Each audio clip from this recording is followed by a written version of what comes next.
Hello viewers, welcome to my channel English in is way. আজকে যে topic যে বিষয় নিয়ে আমি আলোচনা করব তা হচ্ছে future perfect continuous tense. Future perfect continuous tense অর্থাৎ ফিউচার টেন্সের যে চারটি ভাগ, সিম্পল ফিউচার অর্থাৎ future indefinite, future continuous, future perfect এবং ফিউচার পারফেক্ট কন্টিনিউয়াস। তো আজকে আমি যেটা আলোচনা করব সেটা হচ্ছে ফিউচার পারফেক্ট কন্টিনিউয়াস টেন্স। তো চলো শুরু করা যাক।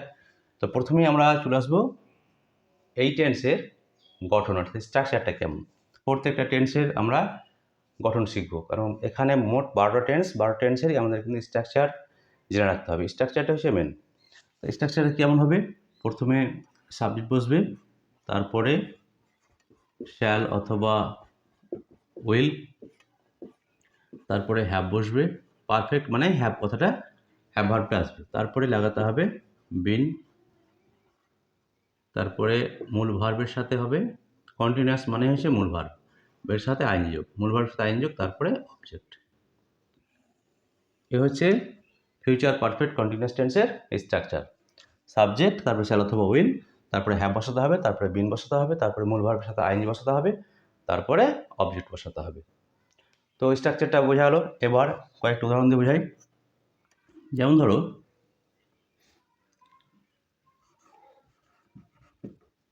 সে আসার আগে আমি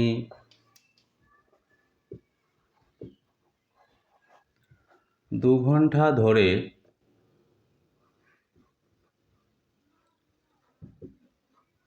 ইংরেজি পড়িতে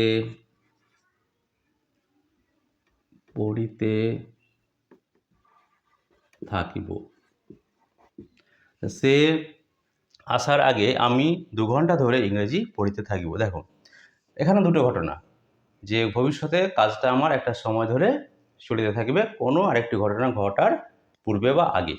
তা এই ধরনের বাক্য যদি বোঝাই, তাহলে সেক্ষেত্রে আমাদেরকে ফিউচার পারফেক্ট কন্টিনিউয়াস টেন্সে নিয়ম অনুসারে বাক্যটিকে তৈরি করতে হবে।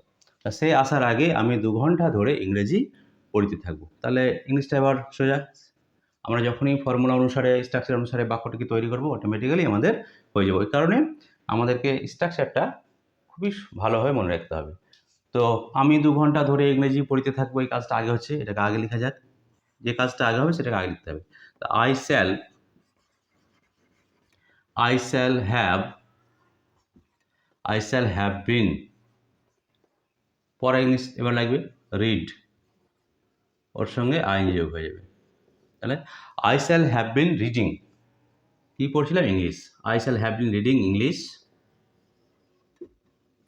এবার একটা সময় মেনশন করে দেওয়া হয়। যদি সময় মেনশন থাকে বাক্যে, অবশ্যই সময়টা লিখতে হবে, যদি না থাকে তো বলার দরকার নেই। তাহলে I shall have been reading English for 2 hours. I shall have been reading English for 2 hours. কোনো একজন আসার আগে, তাহলে আগে ইংলিশ এর আগের মতোই হবে, বিফোর হি কামস।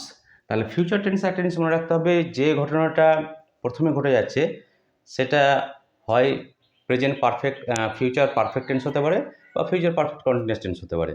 কিন্তু পরে যে ঘটনাটা ঘটবে সেটা হবে সিম্পল প্রেজেন্টে, মনে রাখতে হবে simple present. I shall have been reading English for 2 hours before he comes. আর একটু উদাহরণ দিই।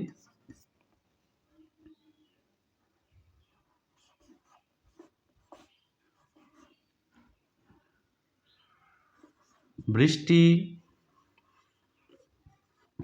শুরু হওয়ার আগে আমরা মাঠে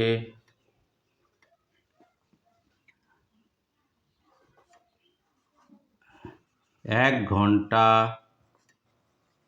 ধরে ফুটবল খেলিতে থাকিব। দেখো, বৃষ্টি শুরু হওয়ার আগে আমরা মাঠে 1 ঘন্টা ধরে ফুটবল খেলিতে থাকিব। কোনো একটা ঘটনা ঘটার পূর্বে আরেকটি ঘটনা কী হয়ে যাবে? ঘটিয়ে থাকবে। এখানে বলা হয়েছে দেখো যে কোনো একটা ঘটনা ঘটার আগে, যেমন বৃষ্টি শুরু হওয়ার আগে, বৃষ্টি শুরু হয়নি, তার আগেই আমরা কি করব, মাঠে 1 ঘন্টা ধরে ফুটবল খেলতে হবে। অর্থাৎ ভবিষ্যতে কাজটা আমাদের একটা সময় ধরে চলতে থাকবে। তো যখনই কোনো কাজ একটা সময় ধরে চলতে থাকবে বোঝাবে, সেই ক্ষেত্রেই হয়ে যাবে পারফেক্ট কন্টিনিউয়াস টেন্স, অর্থাৎ ফিউচার পারফেক্ট কন্টিনিউয়াস টেন্সে বাক্যটিকে আমাদেরকে লিখতে হবে। চলো শুরু করা যাক বাক্যটি ইংলিশে কীভাবে ট্রান্সলেশন করা যায়। তার প্রথমে সাবজেক্ট কি, আমরা। আমরা ইংলিশে আমরা জানি উই এর পরে শ্যাল হবে, উই শ্যাল, তারপর নিয়ে আসতে হবে হ্যাভ, তারপরে বিন, তাহলে উই শ্যাল হ্যাভ বিন, তারপরে কাজটা কি, খেলা। খেলার ইংলিশে আমরা জানি প্লে, ওর সঙ্গে যোগ করতে হবে আইএনজি প্লেইং, কী খেলছি, ফুটবল।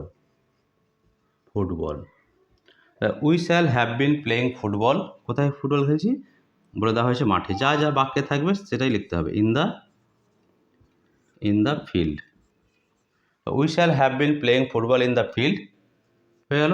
এবার কি, বৃষ্টি শুরু হওয়ার আগে, তাহলে বিফোর দ্য রেন